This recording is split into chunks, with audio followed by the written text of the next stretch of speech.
Okay, so in this clip, we're going to work on moving and copying items. And so far, I'm just going to stick to 2D, but within the course of this week, we will also be working with 3D shapes. So let's go ahead and start with a clean file, and I'm going to go ahead and click on the rectangle tool, and I'll start at the origin point just to make it easy, and draw a 5-foot by 5-foot and then enter square. So the first thing I do, as per the last video, is I go to my select tool right away without doing anything else, and I just double click on it so I make sure that I've highlighted the whole thing, right click on it, and I make it a group. Okay, so now I've got a grouped square. Now, I'm going to go to my move tool and click on that. And you'll notice the move tool also, like the line and rectangle tool, comes with a set of axes.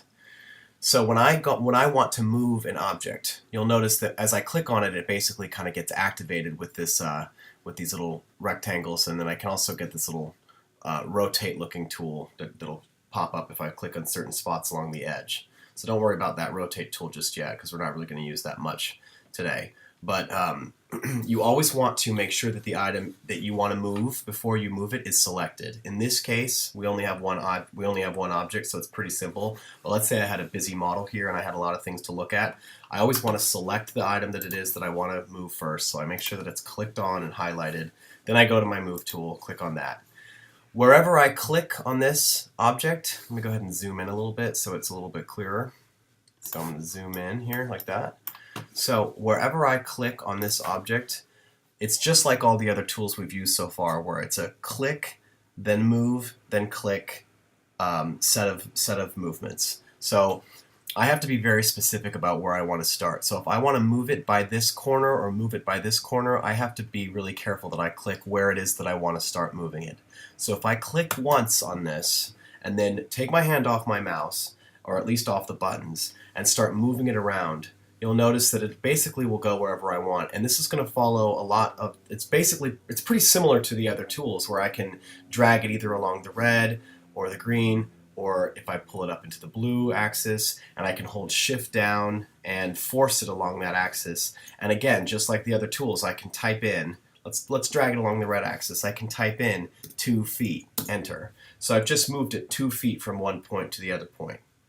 If I were to grab it from, let's say I click from this origin point and start moving it, you'll notice that I've maintained that distance between my cursor and the actual item that I'm moving, and I'm moving along that origin point, or I'm moving along that axis using that origin point as a reference. We'll use this a lot in the coming weeks, and you'll see why this is really important. It's basically just important that you know that wherever you click on the screen, that distance from your starting click is going to be maintained between wherever it is that you started to click and the object that you're moving.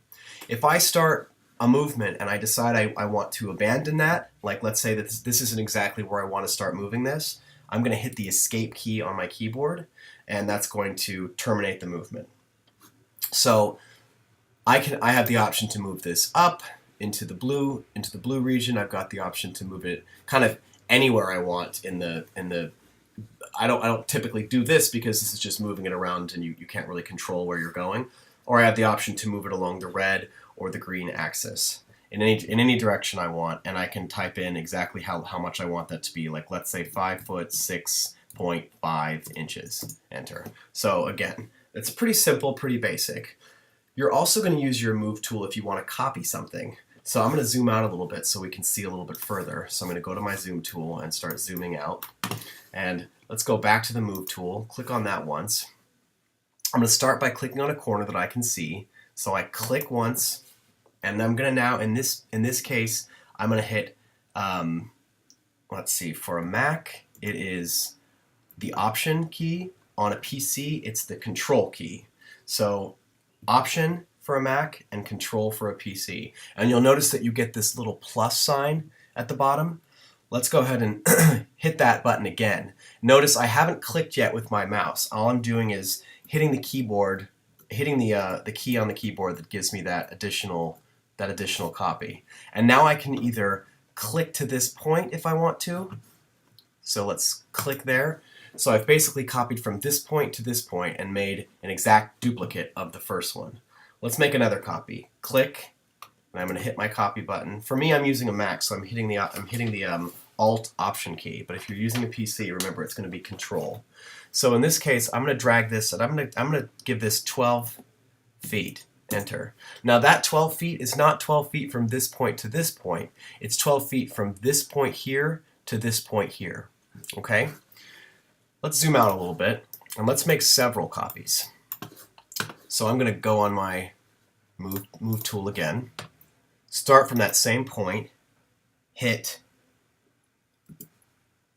Alt, and start dragging that along the red. Let's in this case drag it along the green just to make it a little different. And I'm going to type in 15 feet, enter. Now, before I do anything else, let's say I want multiple copies of this, and I want this same distance to be maintained that I just created. I'm doing a row of columns or something like that. So if I want to make more copies, I'm going to hit X, which is basically times, and if I want 5 total, 5, enter, and that gives me 5 total plus the original, so I get 1, 2, 3, 4, 5 new ones. And let's go ahead and zoom in on those. And then I'm going to use my pan tool so I can get myself a little bit more. Notice that it's really important, like I said in the beginning, to always be comfortable navigating. So here I now have 1, 2, 3, 4, 5 new copies, and the distance between each of them is the same. So if I wanted to select all of these now, I'm going to use my selection tool, and I'm going to go ahead and click on the move tool again, click once on this starting point, hit my option key, drag it in this direction, and I'll drag it in this direction. Let's do 16 feet, enter. And again, let's do times 6 this time, enter. And go ahead and zoom out. Let's do the zoom extend so we can see the whole thing. And now I'll orbit around so I'm looking down at it a little bit more. So this is how you can make multiple copies of something. And you can see how simple it is just with a basic move tool. Let's go ahead and I'm going to select all of these things and then just delete them. So I'm going to drag with my selection tool and delete. There's one other way that you can make duplicates. So let's go ahead and get the move tool. Let's move this guy along in this direction, just kind of arbitrarily into a different space so I can see it a little better. Now let's say I want to make multiple copies within a parameter. So I know that if I click on this point and hit my option key and drag it all the way out 100 feet, enter, and I want to be able to see how many copies I can get in between those 2 points. This time I'm going to do backslash, which is like divide by, let's make 8, enter. So what it's given me is 1, 2, 3, 4, 5, 6, 7, 8 equal cushions of space in between those 2 original things. I can keep doing this as many times as I want, as long as I haven't clicked or done anything else. So I can do divide by 6, enter. Divide by 20, enter. Divide by 3, enter. And I can keep doing that over and over again to see how many times, to see what it is that I want so that I can get this cushion of space to be exactly the same. So that's kind of an unending movement that you can do. Okay, so we've basically just covered how to move, how to copy, and how to move copy multiple, and how to move copy between 2 objects. So we're going to now move into the next item, which is push-pull.